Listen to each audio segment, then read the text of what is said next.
สวัสดีค่ะ My name is Gawinthida Bintang from Srivittya School.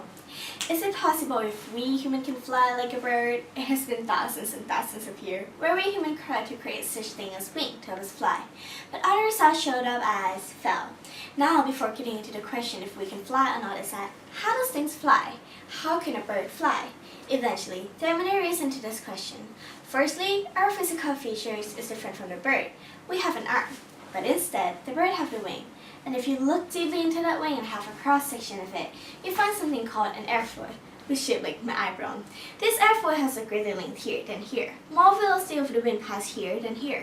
This creates more pressure here to lift the bird up.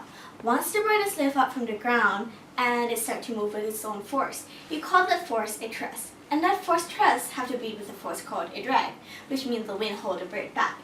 Now think about this. What if we have the wing like a bird? How big would that wing have to be? Approximately from calculation, comparing the size of ratio from the wing to ourselves, we have size about 6 to 7 meters long, or about a badminton court, which is really big. At that big size of the wing we can fly with, we still don't have that much energy to fly. From this, it may seem like we're different from the bird. That is why we can't fly. But we have some things alike, like we have a leg. Bird also have a leg, but just in different purpose. Bird use a leg to catch something, to hold on something, but we use our leg to do like jumping or walking that bird might not do. Another reason is that the bird mass is very light compared to our mass. Because of the bird bone is hollow, but our bone is a skeleton, which is really big and heavy. From this, I can conclude that we cannot fly like a bird, but we can use science and technology to make things more impressive, like an airplane. In old days, we had to travel within a month, but nowadays we can travel within a day with this things called an airplane, which is an adaptation from the bird.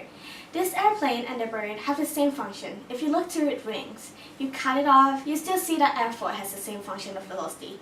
Itself, from an airplane, cannot flap itself to go up high, but it has to generate velocity from going over to over. And this is the same way as we humans try to glide ourselves from high mountain. Like wearing that airsuit and jump down. The reason we don't go off the road is because we have a gravitational force that holds us down. And this is what science is for. And if you look deeply into things around you, everything is science. Thank you very much.